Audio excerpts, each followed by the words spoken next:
তো পেন ড্রাইভটা ওরা খোঁজার চেষ্টা করছে, এবার দেখা যাক পেন ড্রাইভটা পায় কি পায় না। যাই হোক আমি অ্যাওয়ার্ড পেয়েছি, ইরা পেন ড্রাইভ না পেলেই হলো, কারণ পেন ড্রাইভ পেলেও আবার বদমাইশি করবে। আমি দাসাম ফলসে গেছিলাম কয়েকদিন আগে ঝাড়খণ্ডে, তো সেখানে তখন তোমার নবরাত্রি চলছিল, তো ওখানেও বিহারি মহিলা আমাকে জিজ্ঞেস করেছিলেন যে আপ ওহি তো সূরজ হো না, আপ ওহি সূর্যা হো না।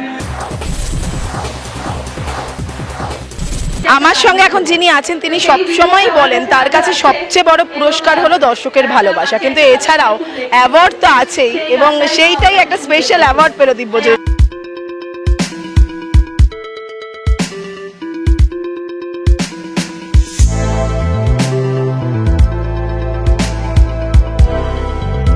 কেমন লাগছে? খুবই ভালো লাগছে। অ্যাওয়ার্ডটার মধ্যে যেটা লেখা আমি জানি না আমি এটা যোগ্য কিনা, এখানে লেখা প্রাইড অফ টলিউড।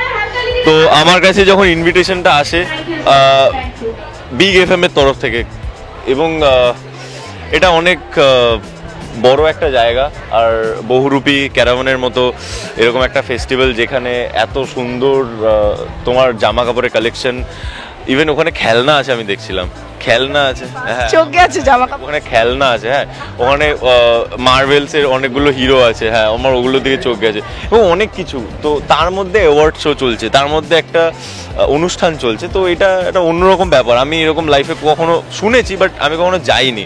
আমি সেখানে আজকে এসছি লাইফে প্রথমবার এবং অ্যাওয়ার্ডও পেয়েছি, তো এটা আমার কাছে একটা অনেক বড় সারপ্রাইজ, অনেক বড় ব্যাপার। তো এখানে যেটা লেখা প্রাইড অফ টলিউড, আমি জানি না আমি কি প্রাইড না প্রাইড, বাট আমি চেষ্টা করবো হওয়ার।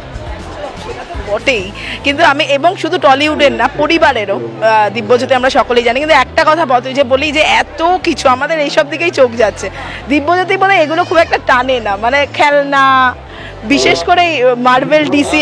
অ্যাকচুয়ালি আমার ওই মানে হ্যাঁ একটু খেলনা ইন দ্য সেন্স, হ্যাঁ ভালো লাগে। আমি একটা কথা বলতে চাই, এই যে স্টাইলটা আমি দেখছিলাম এসে, এটা কি নতুন একটা স্টাইল করা হয়েছে, একটু চেঞ্জ করেছে? হ্যাঁ এটা আমার বোন আমায় সাজেস্ট করেছে, হ্যাঁ তো ওই সব সিলেক্ট করে দেয়। এমনিতেও মানে যে কোনো স্টাইলেই বোন বা বাবা মা বোনই করে দেয় সব। থাকে আমার কিছু থাকে, যেমন আমি ওকে আজকে বললাম যে আমি চশমাটা পরবো কি পরবো না, ও বললো পরে যা, তো বাকিটা ওই আমাকে বলে দিয়েছে যে এটার সাথে এটা পর। আমি বললাম এই শার্টটা পরে নি, আমি পরে নিলাম, তো তাহলে ফুল ব্ল্যাক করে, ইয়ারিংটাও ব্ল্যাকই পর। আমি বললাম চশমাটা, বললে হ্যাঁ চশমাটা পরে নে আর এই জুতোটা পর। সময় নেব না, কিন্তু আজকে ফাদার্স ডে কোনো সেলিব্রেশন হচ্ছে কাকুর? না অ্যাকচুয়ালি আজকে সত্যি কথা বলতে হ্যাঁ বাবা ভালো আছে, মা বাবা সবাই আমরা ভালো আছি ঈশ্বরের আশীর্বাদে, আশা করছি আপনারাও খুব ভালো আছেন। আজকে ফাদার্স ডে, অ্যাকচুয়ালি ব্যাপার হচ্ছে আজকে ক্যালিফোর্নিয়া থেকে আমার দাদা এসছে, তো সে ফিরে এসছে 2 মাসের জন্য আবার। তো আজকে ভোরবেলা আমি কালকে রাত থেকে মোটামুটি জেগে, আমি ঘুমোইনি এক্সাইটমেন্টে, কারণ দাদা আসছে। তো আজকে অনেকদিন আগে থেকে বলে রেখেছিলাম যে 16 তারিখ সানডে আমি কিন্তু শুটিংয়ে আসতে পারবো না, কারণ ওই দিনকে আমাকে যেতে হবে, দাদাকে আনতে যাব। তো দাদাকে এয়ারপোর্ট থেকে ড্রপ করা, পিক আপ করা, এটা আমার দায়িত্ব, এবং আমি সেখানে আর কাউকে নিই না, মানে আমি একা যাই, দাদাকে নিয়ে চলে আসি, ডিকি খুলি না, দাদার সমস্ত ব্যাগপত্র পেছনের মানে পেছনে থাকে, কারণ ওই টাইমটা দাদার আর আমার ওর বাড়িও দমদমে, তো আমি এয়ারপোর্ট থেকে ওর বাড়ি অবধি 20 মিনিট যেটুকু সময় লাগে যেতে, ওই টাইমটা আমার আর দাদার, ওই টাইমে আমি কাউকে অ্যালাউ করি না, ইভেন আমি ফোনও ধরি না। তো ওই টাইমে আমরা অনেক দিন পর একে অপরকে দেখি। তো ও আজকে এসছে, সকাল থেকে আমি বাড়ি ছিলাম না, তো বাবার সাথে সেরকমভাবে দেখা হয়নি। আমি বাবাকে ফাদার্স ডে আমি ফোন করেও আমি উইশ করিনি, সোশ্যাল মিডিয়াতে পোস্ট করেছি যে হ্যাঁ আজকে ফাদার্স ডে, বাবার একটা ভিডিও পোস্ট করেছি আমি একটা, মানে বাবা এমনি নর্মালি হাঁটছিল, লাফালাফি করছিল, আমি ভিডিও করে ওটাকে এডিট করে পোস্ট করে দিয়েছি। বাবা হয়তো সবসময় জানেও না ওটা ভিডিও হচ্ছিল, তো বাড়িতে গিয়ে হয়তো কিছু সেলিব্রেট করবো। শেষে পরিবারের প্রত্যেক সদস্যদের নিয়ে খুব পজেসিভ বোধ হয়, যে তাদের জন্য এই সময়টা ফিক্সড দিব্যর কাছে।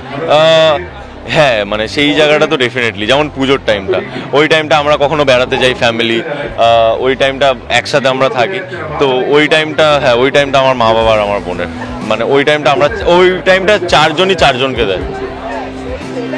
সবসময় শেষ করব, শেষে দর্শকদের কি বলবে, কারণ অনেক কিছু হতে চলেছে এখন, আবার ইরা ফিরে এসছে, নানা হ্যাঁ মানে ইরা ফিরে এসছে, সূর্যর স্মৃতি এখনো ফেরেনি, বাট সূর্য একটু একটু করে সুস্থ হয়ে উঠছে, এবারে কি হবে, ইরা দাদাও এসছে, এটা আমি জানি না এটা টেলিকাস্ট গেছে কিনা, আমি বলে তো দিলাম।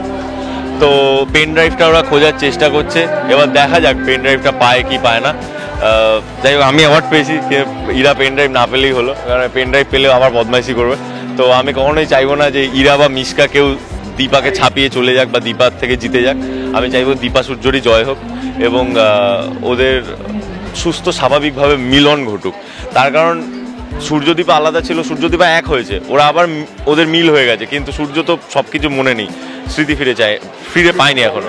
তো আমি চাইছি যে সূর্য যেন স্মৃতি খুব তাড়াতাড়ি ফিরে পায় এবং এরকম সিন যেন আমরা খুব তাড়াতাড়ি করতে পারি যে দুজনের একসাথে মিল হয়েছে, দুজনে খুব ভালো আছে।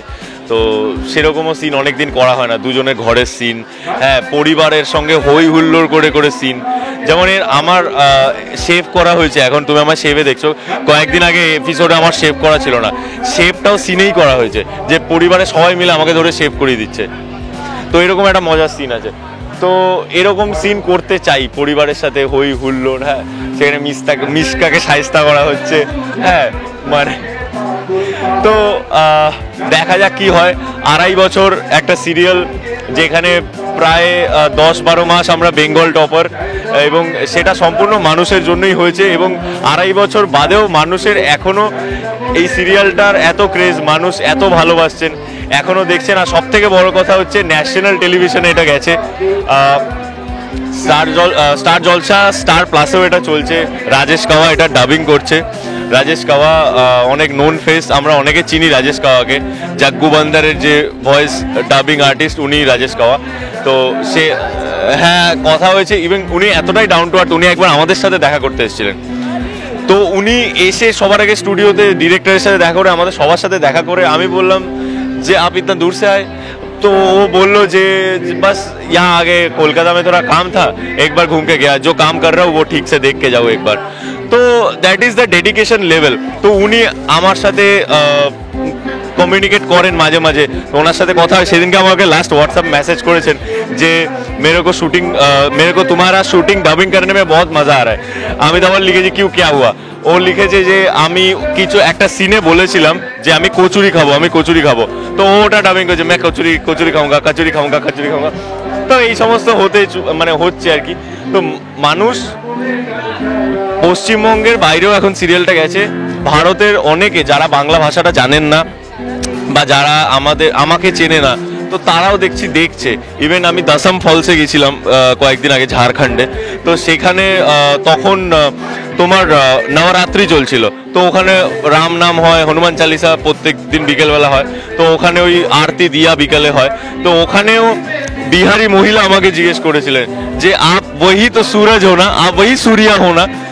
तो तখন আমি বললাম যে হ্যাঁ, वो बंगाली में आता है ना, आपका वॉइस मैच नहीं कर रहा है, अभी आप बोल रहे हो कुछ और बोल रहे हो, लेकिन वहाँ पे कोई और आता है वो डबिंग करता है। তো আমি বললাম যে হ্যাঁ, তো এটা মানে ভালোবাসা, সে তার জন্য আমি SVF স্টার জলসা সবার কাছে আমি খুবই গ্রেটফুল থাকবো, আমি সত্যিই ব্লেসড। এই খবরটা মাঝে মাঝেই হয় শেষ হওয়ার, কিছুদিন আগেও আবার দেখছিলাম, এরকম কোনো খবর নেই তো? না, আমি সবাইকে জানিয়ে রাখছি, আমার কানে, আমি অফিসিয়ালি সত্যি কথা বলছি, আমার কানে আমি আমার কথাই বলছি, শুধু আমার কানে অফিসিয়ালি এরকম কোনো খবর আসেনি যে অনুরাগের ছোঁয়া শেষ হচ্ছে বা এই অবধি চলবে, তারপর হয়তো আর নাও হতে পারে, এরকম কোনো খবর নেই। অনুরাগের ছোঁয়া এখনো স্লট লিডার আছে এবং মানুষের ভালোবাসা যতদিন আছে অনুরাগের ছোঁয়া আছে। Thank you. Tollywood focus Kolkata চ্যানেলটি আপনাদের ভালো লাগলে লাইক করুন, সাবস্ক্রাইব করুন এবং আপনাদের প্রিয় ভিডিওটি অবশ্যই শেয়ার করুন। Tollywood focus Kolkata.